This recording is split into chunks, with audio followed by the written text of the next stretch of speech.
ITBP constable की जो vacancy आई है उससे रिलेटेड जो आपकी सीरीज चल रही है आईटीबीपी सीरीज, इसमें अब तक 3 वीडियो जा चुकी हैं, जिसमें से आपने एक वीडियो में सिलेबस के बारे में देखा। दूसरे वीडियो में हमने जो आपका फर्स्ट यूनिट है यहाँ पर, जिसमें general psychology, intelligence and creativity और प्रॉब्लम सॉल्विंग, तो दूसरे और तीसरे वीडियो में हमने इस यूनिट को कवर किया है। आज की जो क्लास है उससे हम सेकेंड यूनिट पर्सनालिटी को स्टार्ट करेंगे, जिसमें पर्सनालिटी, एटीट्यूड, स्टीरियोटाइप, प्रेजुडिस, ये सारे टॉपिक्स हैं उसमें। इन टॉपिक्स से रिलेटेड मोस्ट इंपॉर्टेंट एमसीक्यू आपको प्रोवाइड किए जाएंगे। अब अगर अब तक आपने पुराने वीडियोस नहीं देखे हैं तो उनका लिंक आपको नीचे डिस्क्रिप्शन में मिल जाएगा वीडियो के। इसके साथ साथ आप कमेंट में पिन अप कर दिया जाएगा, फर्स्ट कमेंट आपको मिल जाएगा। प्लेलिस्ट में जाएंगे तो वहां पर आईटीबीपी साइकोलॉजी के नाम से एक प्लेलिस्ट मिल जाएगी। इसके अलावा अगर आपको इन वीडियोस का पीडीएफ चाहिए, ये जो एमसीक्यू है इनका पीडीएफ चाहिए, तो टेलीग्राम का लिंक आपको प्रोवाइड कर दिया जाएगा। आप वहां से टेलीग्राम पर आकर मैसेज करके पीडीएफ ले सकते हैं, बट उसके कुछ चार्जेस पड़ेंगे। और वही वीडियो यहाँ पर, मतलब वही पीडीएफ यहाँ पर आपको वीडियो के माध्यम से प्रोवाइड किया जा रहा है फ्री ऑफ कॉस्ट। तो उसको यहाँ से आप चाहे तो देख सकते हैं आराम से। ठीक है, तो स्टार्ट करते हैं आज की क्लास, जिसमें हम बात करेंगे पर्सनालिटी से रिलेटेड, जो आपका सेकेंड यूनिट है उससे रिलेटेड मोस्ट इंपॉर्टेंट क्वेश्चंस की। इसके नोट्स भी प्रोवाइड किए गए हैं, मतलब नोट्स भी अवेलेबल हैं। अगर आप नोट्स भी चाहते हैं तो उसके लिए भी मैसेज कर सकते हैं। तो पहला क्वेश्चन है आज का कि व्यक्तित्व को किस रूप में परिभाषित किया जाता है। तो जो व्यक्तित्व है, पर्सनालिटी है, पर्सनालिटी की जो सबसे यूनिक डेफिनेशन आई उसमें बताया गया है कि जो पर्सनालिटी होती है वो मनोशारीरिक तंत्रों का गतिशील एवं गत्यात्मक संगठन होती है, जिसके द्वारा हम अपने इन्वायरमेंट से अपूर्व ढंग से समायोजन स्थापित करते हैं। तो उस डेफिनेशन को अगर हम ध्यान में रखें तो आपका जो यहाँ पर ऑप्शन सेकंड है, व्यक्तित्व के व्यक्ति के विचारों, भावनाओं और व्यवहारों का अद्वितीय स्वरूप होता है व्यक्तित्व। नेक्स्ट क्वेश्चन की बात करें तो फ्राइड की जो थ्योरी थी मनोविश्लेषणात्मक सिद्धांत में व्यक्तित्व के कौन कौन से घटक शामिल हैं। तो उसमें बात करें तो ईड, ईगो और सुपर ईगो ये शामिल होते हैं। ठीक, अगर इसमें ऑप्शन दिया जाता कि एक से अधिक, तो आप यहाँ पर कॉन्शियस, सबकॉन्शियस और अनकॉन्शियस इनको भी टिक कर सकते थे, क्योंकि इसके बारे में भी फ्राइड ने ही बताया है। नेक्स्ट क्वेश्चन, सेल्फ एक्चुअलाइजेशन का विचार किसने प्रस्तुत किया।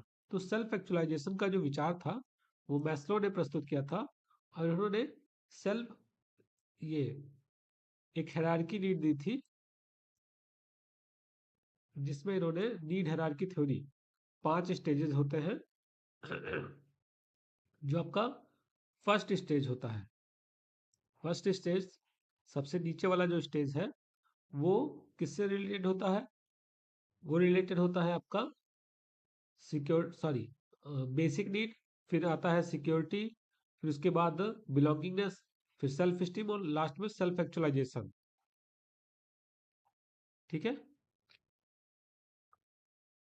नेक्स्ट, कॉल रोजर्स के अनुसार व्यक्तित्व विकास में सबसे महत्वपूर्ण क्या है। तो कॉल रोजर्स के अनुसार व्यक्तित्व विकास में सबसे महत्वपूर्ण जो होता है वो है आपका क्या चीज, सेल्फ कॉन्सेप्ट और unconditional positive record. Next question, big 5 factor model में कौन कौन से गुण शामिल होते हैं। तो बिग 5 फैक्टर मॉडल में ओपननेस, कॉन्सेंशियसनेस, एक्सट्रावर्जन, एग्रीएबलनेस और न्यूरोटिज्म, ये पांचों शामिल होते हैं। तो आपका ऑप्शन बी यहाँ पर सही होगा। एल्बर्ट बंडूरा के व्यक्तित्व सिद्धांत का प्रमुख घटक क्या था। तो एल्बर्ट बंडूरा के व्यक्तित्व का प्रमुख घटक था ऑब्जर्वेशन लर्निंग और सेल्फ इफिकेसी। नेक्स्ट, फ्राइड के अनुसार ईगो का मुख्य कार्य क्या है। फ्राइड के अनुसार जो ईगो होता है, ईगो का कार्य होता है वास्तविकता से तालमेल बिठाना। अगला क्वेश्चन है, ट्रेड थ्योरी के अनुसार व्यक्तित्व किस पर आधारित होता है। तो ट्रेड थ्योरी के अनुसार व्यक्तित्व सामान्य लक्षणों पर आधारित होता है। इंट्रोवर्जन और एक्सट्रोवर्जन का विचार किसने दिया। इंट्रोवर्जन एक्सट्रोवर्जन के बारे में बताया था किसने, जुग ने बताया था। अल्फ्रेड एडलर के अनुसार व्यक्ति की प्रेरणा मुख्य रूप से किससे संचालित होती है? तो ये संचालित होती है हीनता की और श्रेष्ठता की, हीनता की भावना और श्रेष्ठता की खोज से। कुछ और क्वेश्चंस देखते हैं। व्यक्तित्व लक्षण क्या है? व्यक्तित्व लक्षण क्या है, या जो पूछा गया कि ट्रेड्स क्या होते हैं व्यक्तित्व, इसे हम सील गुड भी कहते हैं। व्यक्तित्व लक्षण कह के यहाँ पे सील गुड वर्ड ज्यादा सही है। तो इसका मतलब होता है व्यक्ति की स्थायी सुसंगत विशेषताएं। जैसे एक पर्सन है, अगर वो हर कंडीशन में ईमानदारी दिखाता है, चाहे उसे 10 रुपए का रिश्वत दिया जाए, चाहे 1000 रुपए का, चाहे 10 करोड़ का, अगर तब भी वो ईमानदार ही बना रहता है, तो हम कह सकते हैं कि जो ईमानदारी है वो उसका सील गुड है, वो उसका ट्रेट है। ट्रेड थ्योरी के जनक कौन थे? ये आलपोर्ट थे इसके जनक। गॉर्डन आलपोर्ट ने व्यक्तित्व मतलब ट्रेड के कितने टाइप बताए? तो इन्होंने ट्रेड के 3 टाइप बताए थे। आलपोर्ट के अनुसार कार्डिनल ट्रेट क्या होता है? तो जो कार्डिनल ट्रेट है, कार्डिनल ट्रेट व्यक्ति के सबसे प्रबल लक्षण होते हैं, सबसे प्रबल ट्रेट होता है। नेक्स्ट, बिग 5 फैक्टर मॉडल में कौन कौन से लक्षण होते हैं? तो आपने अभी देखा था, ये क्वेश्चन रिपीट हो गया है। रेमंड कैटल ने कितने प्राथमिक लक्षण बताए? तो इन्होंने 16 लक्षण बताए, 16 ट्रेड बताए, और इससे रिलेटेड उन्होंने 16 PF नाम का एक क्वेश्चन भी बनाया था। हेंस आइजैक ने व्यक्तित्व के कितने प्रमुख आयाम बताए? तो इन्होंने 3 आयाम बताए, और हर तीनों में दो दो चीजें थी। आइजैक के अनुसार 3 व्यक्तित्व आयाम कौन से थे? तो इसमें था आपका न्यूरोटिज्म, एक्सट्रावर्जन और साइकोटिज्म। नेक्स्ट क्वेश्चन, ट्रेड थ्योरी के अनुसार व्यक्तित्व विकास में पर्यावरण की भूमिका क्या है? ट्रेड थ्योरी के अनुसार व्यक्तित्व विकास में पर्यावरण और आनुवंशिकता दोनों का योगदान होता है।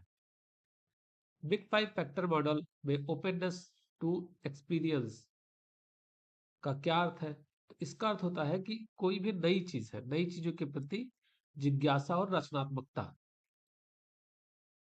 अब हम व्यक्तित्व के कुछ टूल्स से रिलेटेड टॉपिक्स को देखते हैं, जिसमें पूछा गया है कि व्यक्तित्व आकलन का उद्देश्य क्या होता है? तो पर्सनालिटी असेसमेंट का उद्देश्य होता है व्यक्ति के विचारों, भावनाओं और व्यवहारों का मापन। एमएमपीआई का उपयोग किसके लिए किया जाता है? एमएमपीआई का उपयोग हम किसके लिए करते हैं? इसका उपयोग करते हैं व्यक्ति के व्यक्तित्व विकारों और मनोवैज्ञानिक समस्याओं की पहचान करने के लिए। रोसाक इंक ब्लॉक टेस्ट, ये एक प्रोजेक्टिव टेस्ट होता है।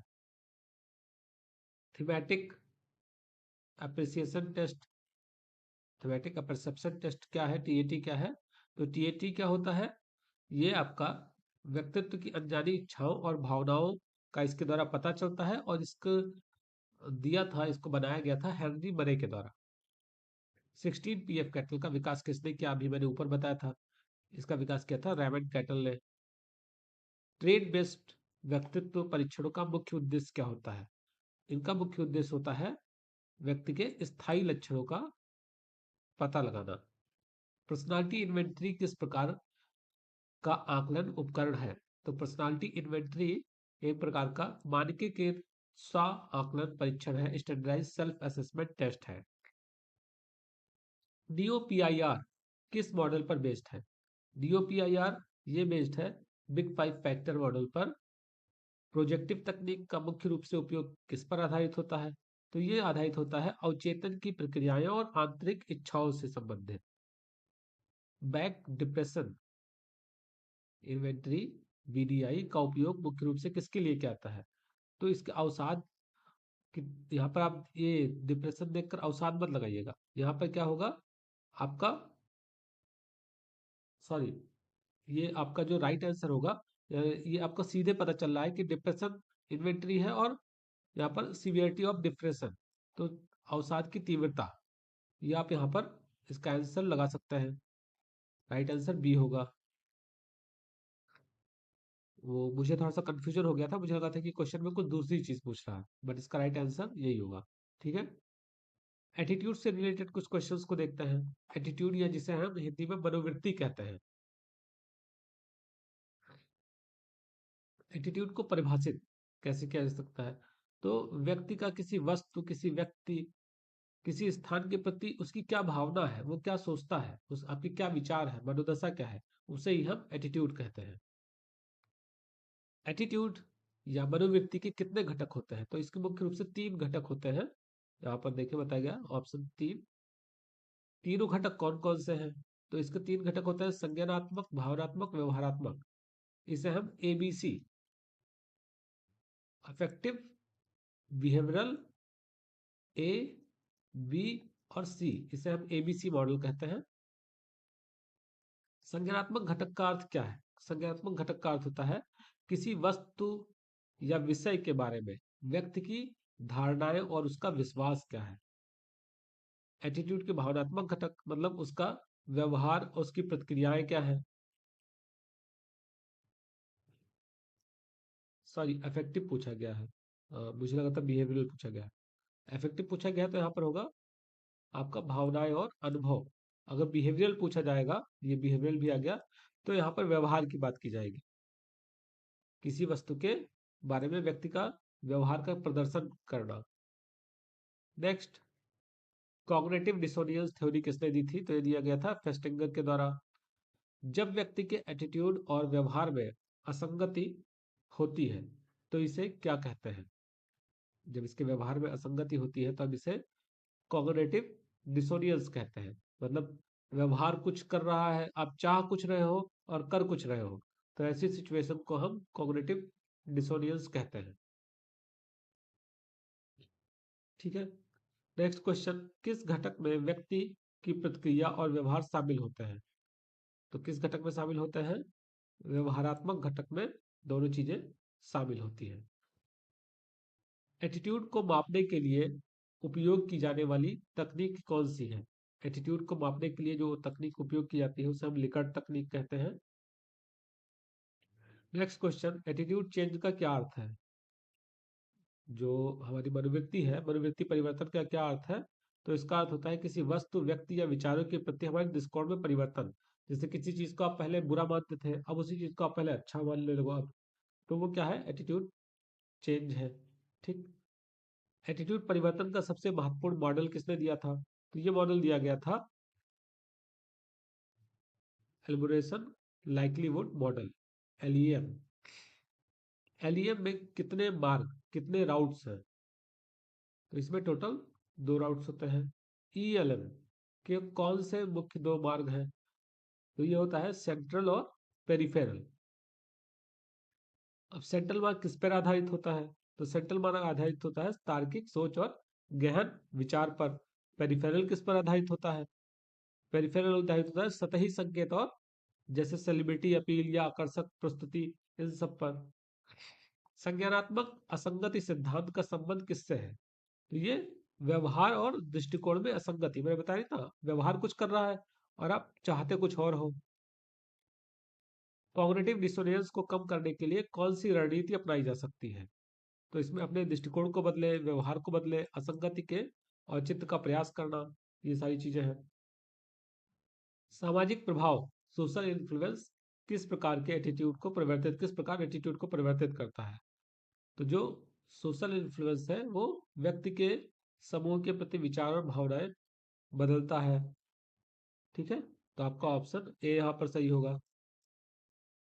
नेक्स्ट क्वेश्चन, एटीट्यूड चेंज के लिए सबसे प्रभावी तकनीकी कौन सी है? तो इसके लिए सबसे प्रभावी तकनीकी है प्रेरक संचार तकनीकी।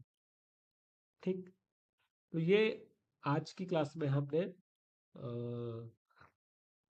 कम से कम 30 क्वेश्चन तो आखिर शायद हो गए होंगे। 30 क्वेश्चन अटेम्प्ट किए हैं। नेक्स्ट क्लास में हम फिर बचे हुए क्वेश्चंस हैं एटीट्यूड चेंज से रिलेटेड, और बाकी जो और भी थ्योरीज हैं जिसमें आपका मेमोरी भी आएगा और चीज़ें हैं, उनसे रिलेटेड क्वेश्चंस की हम बात करेंगे। ठीक है, तो मिलता है नेक्स्ट क्लास में।